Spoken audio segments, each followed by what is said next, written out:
La musique va s'arrêter, on va reprendre doucement ici Radio Libertaire 89.4, c'est tombé sur les planches avec Thomas Lambourg. Et nous voilà, alors Jalila Bakar est une autrice tunisienne, une dramaturge que tu as rencontrée. Oui, que tu as rencontrée. Et ça date à peu près sur le temps. Moi je me souviens, je suis aussi allé à Tunis à l'époque quand j'ai récupéré ce rap tunisien. Mais c'était encore avant la révolution du jasmin. Mais il y avait effectivement des grandes figures du théâtre en Tunisie. Seulement après, on peut se poser la question, est-ce que c'est du théâtre occidental ou qu'est-ce que c'est comme théâtre? Parce que non seulement elle nous parle avec beaucoup de finesse de ce conflit culturel, elle dessine aussi la société occidentale. Et elle la saisit très bien, notamment dans ce conflit de génération entre le père et le fils. Ce père qui est un homme d'affaires et le fils qui lui reproche « Mais toi, tu ne résistes pas, tu as ta tête baissée devant les maîtres de la terre, alors que lui, il était un militant d'extrême gauche. » Aujourd'hui, il s'en met plein les poches, il voyage partout, en avion, bien sûr. Voilà, elle saisit les deux choses. Elle connaît très bien la société occidentale aussi. Et alors, il y a aussi une chose très intéressante, c'est que sur scène, les personnages font des commentaires sur leur propre situation, sur eux-mêmes. Ils ne sont pas toujours dans la situation de dialogue. Ils ont un regard aussi, il y a une distanciation. Et là, comme ça a été écrit à Berlin, alors je me demande si ce n'est pas un petit hommage à Berlin et à Brecht. C'est possible. Mais en tout cas, ce va-et-vient entre l'incarnation et la narration des comédiens, le comédien personnage, il passe de l'un à l'autre, c'est aussi pour inclure le spectateur, pour lui permettre d'être non seulement spectateur, mais aussi se faire sa propre réflexion. On s'adresse à lui comme à un confident, pour lui permettre de donner son avis sur la situation, pour mieux l'inclure dans le débat. Bah oui, c'est bien de ça qu'il s'agissait chez Brecht. Voilà. Tout à fait.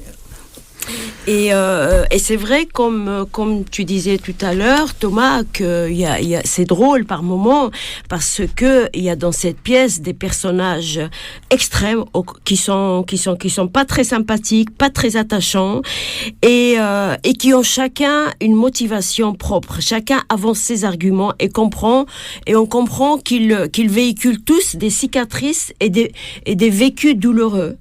Et en fait,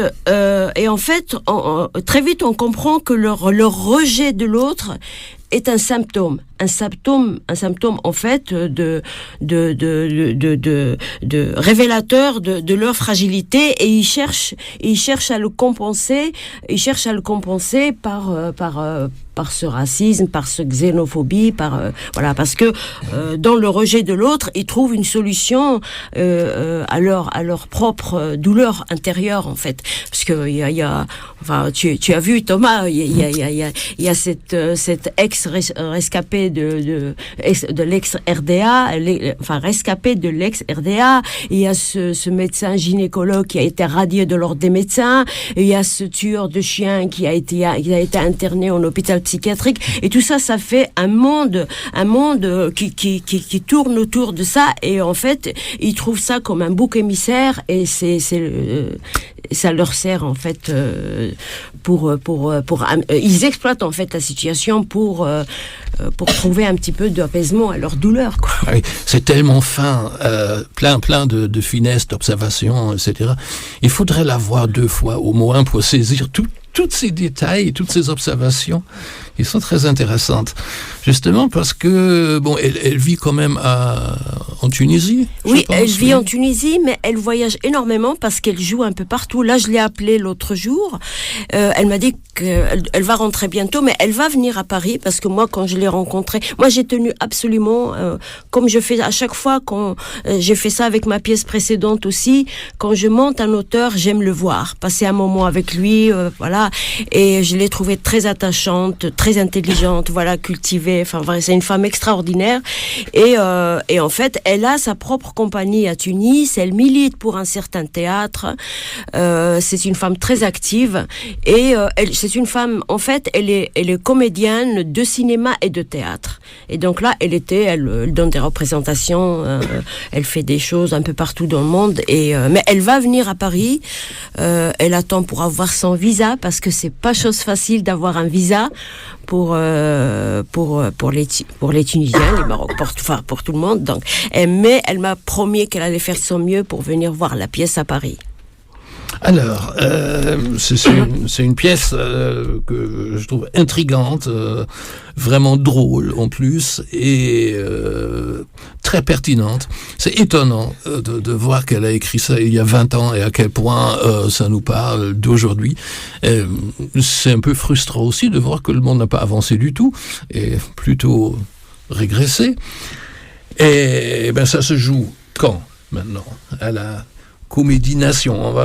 Tu peux nous expliquer où se trouve le théâtre et quel est votre créneau de présence? Alors, le théâtre de la Comédie Nation se trouve donc à Paris, dans le 77 rue de Montreuil, dans le 11e arrondissement. Le numéro de téléphone, c'est le 01 48 05 52 44. Et notre créneau, c'est tous les samedis à 18h30 jusqu'au 6 avril.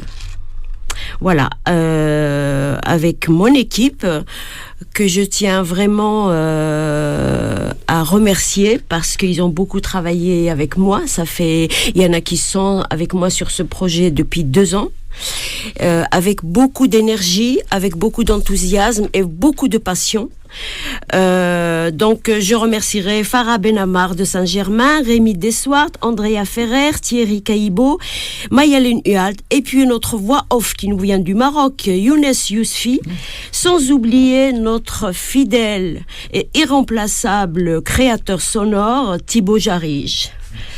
Voilà, donc nous serons vraiment très heureux de recevoir du monde, évidemment, parce que c'est un théâtre, c'est un théâtre engagé, c'est un théâtre qui résonne avec l'actualité, avec ce qui se passe, avec ce qui nous touche, qui questionne et qui nous met face, des fois face à nous-mêmes. Qu'est-ce qu'on pense, qu'est-ce qu'on ferait si on était dans telle ou telle situation?